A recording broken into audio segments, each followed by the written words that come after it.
چچا چمن محلے کے سب سے کنجوس آدمی تھے۔ ان کے گھر کوئی مہمان چلا جائے تو رسمی گفتگو کے بعد پوچھتے، چائے تو نہیں پئیں گے نا؟ نقصان دہ ہے۔ ہاں شربت تھوڑا گرم ہے، چلے گا کیا؟ کیک بسکٹ والی دکان ابھی بند پڑی ہے، کیا کروں؟ سموسے والا بھی تو ابھی تیل گرم کر رہا ہے، کافی وقت لگے گا، آپ کہاں اتنی دیر بیٹھیں گے؟ وغیرہ وغیرہ۔ مہمان بیچارہ یہ سن کر شرمندہ ہو جاتا۔ ایک دن دوپہر کو کسی فقیر نے ان کے گھر کا دروازہ کھٹکھٹایا۔ چچا چمن نے دروازہ کھولے بغیر پوچھا، کون ہے؟ فقیر بولا، بیٹا مہربانی کرو، مجھے 10 روپے دے دو، میرے پاس سالن ہے، روٹی لے کر کھا لوں گا۔ جاؤ جاؤ دفع ہو جاؤ، نہیں ہے میرے پاس پیسے، پتہ نہیں کہاں کہاں سے ایسے بیکار لوگ آ جاتے ہیں، مانگنے کے کھانے سے دل نہیں بھرتا۔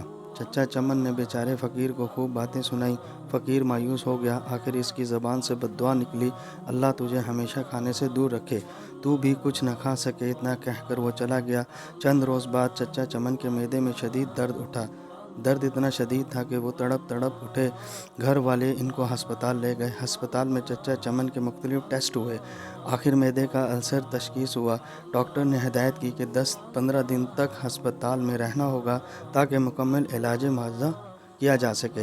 ہسپتال سے گھر واپس آئے تو کمزوری سے ڈالتے، بہت برا حال تھا، کوئی چیز ہضم نہ ہو رہی تھی، دہی بھی کھاتے تو الٹی ہو جاتی، ڈاکٹر کے پاس جاتے تو وہ کہتا بد پریزی کی ہے، ٹیسٹ کرواتے تو سب ٹھیک آتے، دوا باقاعدگی سے استعمال کرنے کے باوجود طبیعت سنبھلنے میں نہ آ رہی تھی، رنگ پیلا پڑ گیا تھا، تھوڑا سا کھانے پر بھی الٹی ہو جاتی۔ چچا چمن کی راتوں کی نیند اڑ چکی تھی، ان کو موت کا خوف ہونے لگا۔ ایک رات سوچتے سوچتے انہیں نیند آ گئی، خواب میں دیکھا کہ پلاؤ کی دیگ کے قریب بیٹھے اور سب کو چاول بانٹ رہے ہیں۔ صبح اٹھ کر چچا چمن نے گھر والوں کو اپنا خواب سنایا۔ انہوں نے مشورہ دیا کہ غریبوں کو کھانا کھلائیں۔ چچا چمن نے خیر باورچی کو بلایا اور اس سے پوچھا، بیٹا پلاؤ کی 10 کلو کی دیگ کتنا خرچہ آئے گا؟ باورچی نے خرچہ بتایا۔ چچا چمن 10 کلو کی دیگ پر ہونے والے خرچے کا سن کر بڑے پریشان ہوئے، لیکن پھر سوچا کہ شاید خیرات کرنے سے میں ٹھیک ہو جاؤں۔ انہوں نے اتوار کی ایک دوپہر کو یہ مشکل مرحلہ طے کر لیا۔ محلے کے نوجوانوں کی مدد سے محلے داروں اور غریب غرباء میں چاولوں کی تقسیم ہوئی۔ چچا چمن میں کافی پرسکون لگ رہے تھے، طبیعت بھی قدرے بہتر محسوس ہونے لگی، لیکن جب ان کو فقیر کا خیال آتا تو پھر وہی مانوس درد شروع ہو جاتا۔ یوں کئی دن بیت گئے۔ ایک شام کو کسی فقیر کی آواز آئی، اللہ کے نام پہ دے دو۔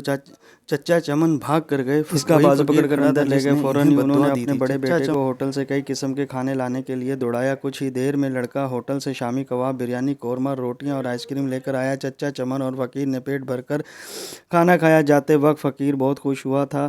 ایک ہفتے علاج کے بعد چچا چمن مکمل طور پر صحت یاب ہو چکے تھے۔